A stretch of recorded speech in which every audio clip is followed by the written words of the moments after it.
Bueno amigos, continuamos con el programa. Ya se encuentra Gilbert Violeta, quien postula con el número 2 de Peruanos por el Cambio. ¿Cómo estás? Bienvenido a Rumbo al Poder. Elisa, muchas gracias por la invitación. Gilbert, te has venido corriendo. Bueno, estamos corriendo porque estamos en campaña y porque así como a PPK le toca viajar por todo el país, a nosotros, sus candidatos por Lima, nos toca pues recorrer todo Lima, ¿no? Pero felices, porque estamos... No, te veo feliz porque las encuestas los están favoreciendo. Sí, pero más allá de las encuestas, de lo que se trata también es de hacer el trabajo político que como partidos estamos obligados a hacer. Así es. Y vamos ahí, estamos hablando de muchas cosas.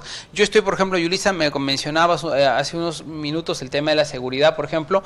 Yo estoy preparando un proyecto de ley que quiero presentarlo aquí contigo, si tú me lo permites, claro que en los sí. siguientes días. Correcto, Es un proyecto de ley. Los congresistas no podemos hacer obras, pero los congresistas podemos crear algunas prohibiciones. Y, por ejemplo, los congresistas podemos prohibir que existan cárceles dentro de las ciudades, dentro de los centros urbanos, dentro de los distritos. ¿Qué es lo que tiene que haber? Lo que tiene que ver es que el INPE tiene que hacer un planeamiento para los próximos 7, 10 años para que en todo el país saquen las cárceles de los distritos y los pongan en medio de los desiertos, en las islas, en medio de la selva, en las zonas de alto andinas. ¿Para qué? Porque en todos lugares donde hay una cárcel, donde hay un centro penitenciario, se crean cordones, ¿no es cierto?, de marginalidad, de violencia, de crimen. Ahora, no se trata de vulnerar los derechos fundamentales tampoco de la gente que está, de los presidiarios. De lo que se trata es crear cárceles que no estén hacinadas de gente, dentro de lugares donde haya niños, y lugares que tengan mucho más espacio, lugares donde cada por ejemplo, acá es el penal de Lurigancho, ¿no? Así es, o sea, hay casas están hacinados en pabellones. Yo soy abogado, yo he hecho mi CECIGRA, he trabajado aquí en los penales y he hecho mis investigaciones aquí. Hay lugares donde tú podrías tener pabellones, 200 o 250 personas y tienes 1.500 personas, 1.200 personas. Entonces, son sometidas realmente a condiciones de inhumanidad. Sí. Entonces, y la otra cosa que hay que hacer en todo este nuevo modelo de cárceles, pensando en cómo superar el problema de la violencia en el país, es que las cárceles tienen que ser centros productivos. Tienen que pasar de tener solamente una pequeña biblioteca o un tallercito de algo a hacer escuelas de capacitación tecnológica donde los reclusos se puedan reinsertar en la sociedad. O sea, porque claro, porque si no, si salen, una vez que salen de las cárceles, ¿qué pasa? Salen más avesados. Salen pensando, no tengo trabajo, voy a robar, nadie me da oportunidades, tengo que buscar a mi pata que salió hace 3 meses y que lo único que hace es, ¿no es cierto?, sobrevive extorsionando o dentro de alguna red de crimen, y entonces el mismo sistema también los empuja a una nueva cadena de delincuencia, y eso no queremos. Eso no queremos. Creo que un país democrático, un país justo, un país que progresa, tiene que crear oportunidades para todos los ciudadanos. ¿Y qué hacer con los jóvenes, Gilbert? Siempre lo preguntamos y lo seguiremos preguntando hasta el cansancio, porque yo converso con muchas personas, por mi trabajo recorro asentamientos humanos, y muchas veces las madres me dicen: señorita, ¿qué hacer? No hay trabajo, mi hijo es un buen chico, pero hay malas juntas en las calles, en las esquinas. Mira, nosotros tenemos un estudio. La inseguridad es el resultado de lo que nosotros llamamos una fórmula perversa de 2 factores: la falta de oportunidades y la corrupción. Cuando tú sumas la falta de oportunidades en un país y la corrupción, que no solamente es a nivel de los gobernantes, la corrupción que se da en las comisarías, la corrupción que se da en los centros educativos, la corrupción que se da en las postas, así es, en las postas, en los hospitales hay mucha corrupción. A veces para que te den una cita, no de un día para otro, sino para el mismo día te cobran. Claro, de repente para los pacientes que tienen cáncer. Y luego la corrupción que hay entre alcaldes, presidentes regionales, distritales, provinciales, hay mucha corrupción en el tema de obra pública, por ejemplo. Entonces, ¿qué es lo que necesitamos? Necesitamos crear un país de oportunidades, pero siempre esto es como un rollo que todos los políticos dicen y nadie explica cómo lo podemos lograr. Tú dices ¿Cómo lo podemos lograr? Gilbert, el Pepe Causa. Así es, yo soy el Pepe Causa número 2. Ahora estamos respondiendo la pregunta, porque han visto ahí algunos paneles de nuestra campañita que dice ¿quién es Gilbert Violeta? ¿Quién es Gilbert Violeta? Gilbert Violeta es el abogado defensor de tus reclamos. Yo me voy a poner la camiseta de los peruanos que no tienen agua, yo me pongo la camiseta de los pequeños empresarios que quieren prosperar y que tienen que les cae todo el peso de la SUNAT, todo el peso como del los Estado, de Gamarra, como los empresarios de Gamarra que conversabas aquí hace unos minutos con el amigo Ito, o también de toda la gente profesional que quiere prosperar y que quiere mejorar y que toda la cantidad de impuestos que se nos clava es impresionante. Yo me pongo esa camiseta, Gilbert Violeta va a ser el defensor de los reclamos de la gente y me comprometo porque no lo estoy haciendo desde ahora. Yo hago política universitaria desde los 16 años, fui secretario general del Centro Federado de Derecho, me opuse al régimen fujimorista, a la amnistía de militares, me opuse a los crímenes contra Cantuta de San Marcos y estudié Derecho en San Marcos. Aguerrido, pues. Entonces yo he trabajado todos estos temas y me he preparado. Cuando yo decidí estudiar mi programa de doctorado, mi maestría, lo hice pensando en cómo puedo mejorar en asesoría, en gestión pública, precisamente porque para mí la política es una cosa sustancial. Yo le digo a toda la gente aquí en Cruz de Motupe, como en Payet, como en Independencia, como en Puente Piedra, yo les digo una cosa. Yo no puedo traer regalos, ¿no es cierto? Yo no puedo hacer obras, pero lo que yo puedo hacer es una cosa. Fiscalizar y yo les puedo dejar una cosa, yo les puedo dejar un compromiso. Y les digo a la gente, si ustedes se comprometen a trabajar conmigo, hacemos un pacto. El pacto siempre es de dos, el acuerdo es por lo menos de dos partes. Trabajamos juntos en la mano y yo los represento. Y yo me peleo, me fajo por ustedes. Y cuando ustedes digan, vamos a hacer una gran movilización de los peruanos sin agua, de toda la gente que no tiene agua potable, pistas y veredas, muros de contención, títulos de propiedad, ahí va a estar Gilbert Violeta en primera fila fajándose. No importa si es congresista o no es congresista, yo me saco la mugre por la gente que tiene necesidades. Y lo defiendo como abogado, como representante. Y yo les digo, si yo soy congresista, yo agarro al ministro del cuello, ¿no es cierto? Y lo ajustamos duro para que cumpla con dar el presupuesto que se necesita para hacer las obras que el pueblo tanto demanda.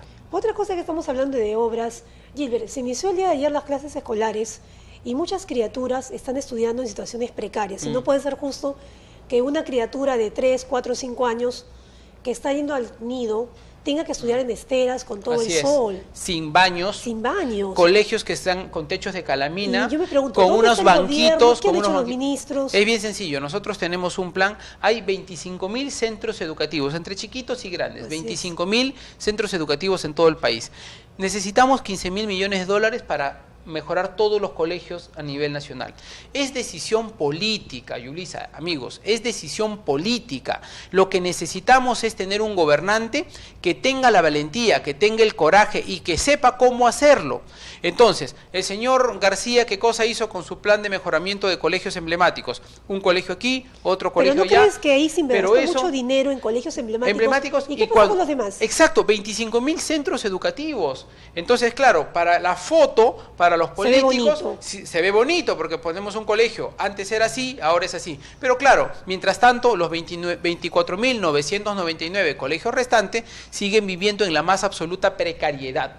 ¿Qué cosa es lo que tenemos que hacer? Aprobar este presupuesto, que el Congreso lo tiene que aprobar, pero tiene que venir del Ejecutivo, del presidente, del ministro de Educación, se lo pide al Congreso y el Congreso aprueba este Fondo Especial para la Educación, un plan de 10 años de 15.000 millones de dólares para mejorar toda la infraestructura educativa. No vamos a tener educación de calidad, no vamos a tener educación digna, no vamos a tener niños con capacidades en ciencias, en matemáticas y en lengua, si es que por lo menos no comenzamos cambiando la infraestructura educativa para darle dignidad. Colegios que tengan ¿qué? Los colegios todos tienen que ser de material concreto y tienen que tener baños, tienen que tener agua potable, tienen que tener sus desagües, tienen que tener jardines y los colegios tienen que tener laboratorios y bibliotecas y sus talleres de aprendizaje tecnológico. Y sobre todo educación de calidad, Gilbert, porque es lamentable decirlo, a veces en las zonas más rurales, lugares más pobres, es donde peor se estudia. Claro, yo tuve la oportunidad de estar en Cordillera Negra, tú debes conocer más el Perú que yo,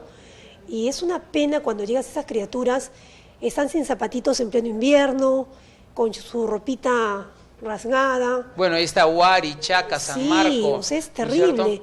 Entonces, la Punta Olímpica. Ellos no tienen ni qué comer. Yo te juro que me moría de sed y decía, voy a comprar en el kiosco y no había dónde comprar nada, ni siquiera una galleta, nada. No encuentras nada. No hay una posta médica, no hay un centro de salud, no hay un teléfono público. Ahora, para eso también, Yulisa, es importante, parte de este presupuesto, porque siempre se dice hay que subir el presupuesto de educación, pero no se dice en qué. Bueno, hay que subir el presupuesto de educación para mejorar toda esta infraestructura educativa a nivel nacional. Pero distribuirlo bien, ¿no crees? No, eficientemente, y en las regiones. Y la otra cosa que necesitamos es que la plata también tiene que servir para incrementar el sueldo de los profesores. Y que en 5 años se incremente por lo menos el 100% de las bonificaciones y los sueldos de los profesores, como se hizo cuando Pedro Pablo estaba de ministro de Economía en el gobierno de Alejandro Toledo. Y el único año que no se aumentó los profesores fue el año que Pedro Pablo dejó el Ministerio de Economía y Finanzas. Señor Kuczynski, o sea que ahí hay una credencial, y está escrito en nuestro plan de gobierno.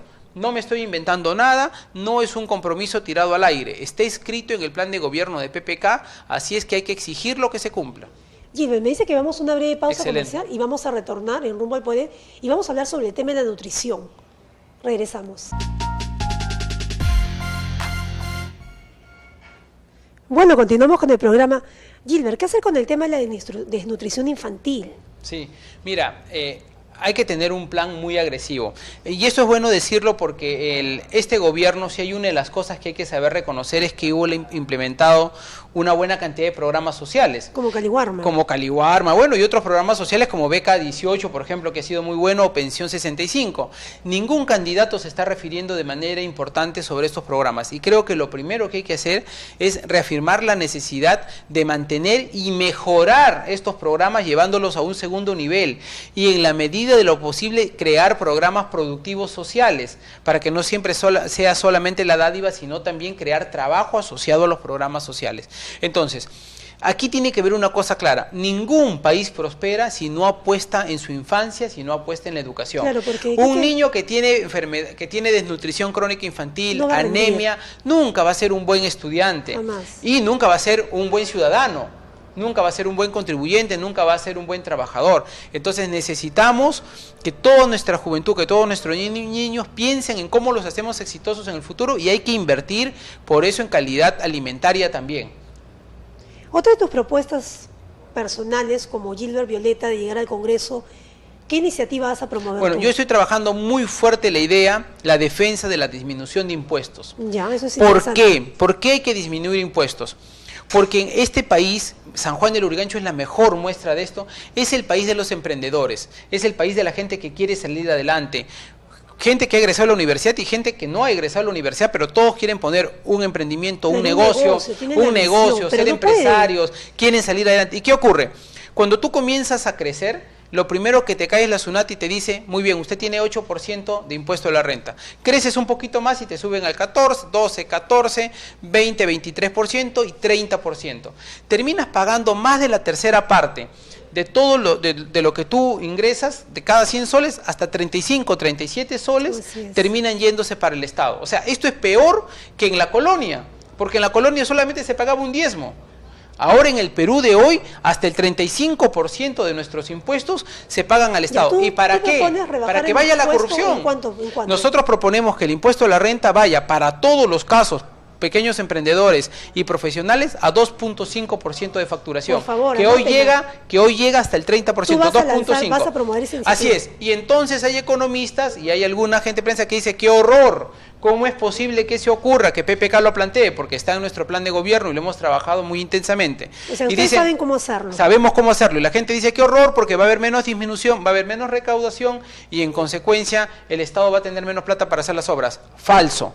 ¿Por qué? El Estado va a recaudar más plata, porque hoy día en el Perú, de cada 100 trabajadores, solo 33 son formales. Si nosotros reducimos impuestos, bajamos la valla y en consecuencia más gente entra a la formalidad, más gente contribuye, más gente tiene derechos y por lo tanto sube los niveles de recaudación. Pero la otra cosa que tienen que tener claro los ministros de Economía y esta gente que se opone al disminuir los impuestos para los emprendedores y para los profesionales, es que en el Perú hay 38% de evasión tributaria. O sea, señores, señor ministro, señor presidente, señores políticos, si quieren realmente levantar plata del pueblo, levanten de la gente que evade impuestos. Claro, hay mucha gente. Entonces, ¿para qué le quitamos impuestos a los profesionales? ¿Para qué le quitamos impuestos? ¿Para qué le quitamos la plata a los emprendedores? Por acá he evado y no pago a la SUNAT. Y son las grandes empresas las que evaden con los grandes estudios jurídicos. Eso es injusto. Porque han creado todo un sistema legal que les permite darle vueltas a la norma, hacer triquiñuelas y evitar pagar los impuestos que tienen que pagar. Entonces, ¿qué necesitamos? Meternos al Congreso, modificar algunas normas ahí para ser muy severos con las grandes empresas y hacer que la evasión tributaria vaya desapareciendo del Perú. 38%, es una barbaridad. Es lo que tú comentabas justo hace un rato sobre el tema de los emprendedores de Gamarra. Mucha gente como señorito han venido de Huancayo, de provincia, han comenzado. Bueno, conozco a la perfección el tema y lo saludaba al amigo Hito por eso, porque se ha creado incluso redes de extorsión. Sí, es terrible. Redes de extorsión a los emprendedores que comienza en la policía, el Ministerio Público y la policía fiscal llega donde los emprendedores y les dicen, oiga, a ver, ¿usted cómo compró esta maquinaria? ¿Cómo compró usted estas computadoras? ¿Cómo compró esta casa o lo que fuese? Y claro, considerando que en el Perú ha habido la década del 60, 70, 80, mucha gente comenzó a hacer emprendimientos, ¿no es cierto? Pero como informales, no obtiene pues, ¿cómo acreditas la factura de lo que compraste o vendiste el año 80? De hace 20 años. Entonces, no, pero bueno, eso ocurrió hace 20 años. No, señor, usted me lo tiene que acreditar ahora porque si no este lavado de activos, y usted se va 20 años a la cárcel. ¿No crees? Porque ya caducó, entonces, o sea, ya prescribió, hace muchos años. Pero lo utilizan por la ley de lavados de activos, porque como ese es un patrimonio que se ha creado hace 20 años, pero que hoy existe, entonces lo que les dicen es, usted tiene que demostrar cómo compró esta propiedad. Ya, y el señor no tiene, entonces dice por lo bajo. Así es, entonces ¿cómo arreglamos? Muy bien, y ahí creas una red de corrupción, alimentamos indirectamente, ¿por qué? Porque eres víctima de una extorsión. Entonces tenemos que corregir este tipo de cosas. Yo conozco perfectamente muchos de los problemas que ocurren porque como abogado, como asesor, como defensor de derechos he venido trabajando con esta gente y quiero ahora, no solamente como abogado, sino como congresista, ponerme la camiseta también de los emprendedores para ayudarlos a resolver sus problemas y a dar estas leyes. Entonces, en este caso, ¿qué necesitamos? Una ley de saneamiento patrimonial. Una ley de saneamiento patrimonial que permita hacer, ¿no es cierto?, una tabla rasa y decir, muy bien, a partir de ahora me haces una declaración de todos tus bienes. Y sobre toda esa declaración me firmas una declaración jurada y yo doy por hecho que todo esto ha tenido un fin lícito y por lo tanto a partir de ahora vas a pagar estos impuestos, pero ya se olvidan de las extorsiones, se olvidan de todos los problemas que les hace el sistema. ¿Pero tú crees, Gilbert, que eso se pueda cortar de raíz? Mira, creo que hay que hacer varias cosas, Yulisa. Hay que trabajar bastante. Sí, pero para eso hay que tener un presidente de acompañamiento. ¿Tú crees que tener un presidente que va a poder hacer eso? Todas las cosas comienzan por liderazgo. Y yo creo que tenemos en PPK un líder que puede dar una batalla extraordinaria en el Perú. ¿Por qué? Porque PPK, a la edad que tiene, no viene pues como otros candidatos que quieren llenarse los bolsillos de plata. PPK no viene a hacerse fama. PPK tiene fama en el mundo como economista. Lo entrevistan de diarios mundiales, de revistas internacionales. O sea, PPK no viene por plata, no viene por fama. PPK no viene por poder. La posición que tiene él ha sido ministro de Energía y Minas. Él viene por vocación de servicio. Él viene porque se quiere jugar estos años de experiencia, de 50 años de experiencia en el sector público y privado, se la quiere jugar por el Perú y le quiere dejar al Perú una historia distinta. Yo creo que el juego de PPK, la apuesta de PPK es una apuesta por la historia del Perú y creo que los peruanos, yo se los digo de corazón, yo creo que los peruanos tenemos que aprender a leer en estos gestos como el de Pedro Pablo, actos de grandeza. Y tenemos que saber reconocer que hay momentos en la historia en la que no se trata de satisfacer egos, se trata de trabajar por líderes, acompañándolos para que puedan ayudar a cambiar el país que tanto queremos. ¿Tú crees que nosotros es un sueño, ¿no? Somos considerados un país subdesarrollado. Para ser un país desarrollado nos falta muchísimo, ¿no? A diferencia de las grandes potencias como Estados Unidos, China, Japón, que han crecido. Necesitamos, como tú dices, un líder que sepa empujar el carro y sacarnos adelante. Que tenga una visión. Claro, y visión. Que tenga una visión. Mira, yo he estado hace poco en China, invitado como partido político para mirar, y nos explicaron los dirigentes chinos cómo se desarrollaron. Y apostaron en dos cosas. Ellos dijeron, tuvimos que ajustarnos los cinturones y apostamos en dos cosas. Apostamos en educación, mucha plata en educación, pero la segunda cosa, muchos recursos en infraestructura, muchos recursos en sistemas de transporte, muchos recursos en carreteras, muchos recursos en todo lo que sea infraestructura educativa y soporte agrícola. ¿Por qué? Porque eso es lo que ayuda a resolver los problemas de la pobreza y te permite dar el desarrollo al primer mundo. Bueno, Wilder, Gilbert, vamos a una breve pausa comercial y regresamos. Muchas gracias. Bueno, Gilbert, el tiempo es cortísimo. Dirígete a tus cámaras. ¿Por qué tendrían que apostar el 10 de abril por el PP Causa? Bueno, muchísimas gracias. Mi nombre es Gilbert Violeta. Yo soy el defensor de los problemas de la gente. Quiero representar sus demandas. No se olviden marcar el PPK y escribir el número 2. Gilbert Violeta al Congreso. Yo les voy a agradecer. No los voy a defraudar, queridos amigos. Muchísimas gracias, Gilbert. Estuvimos con Gilbert Violeta aquí en Seguimos conversando en cualquier momento. Sí, claro que sí. El PP Causa, ¿no? Un placer. Igualmente. Vamos a una breve pausa comercial y regresamos con Wilder Ruiz.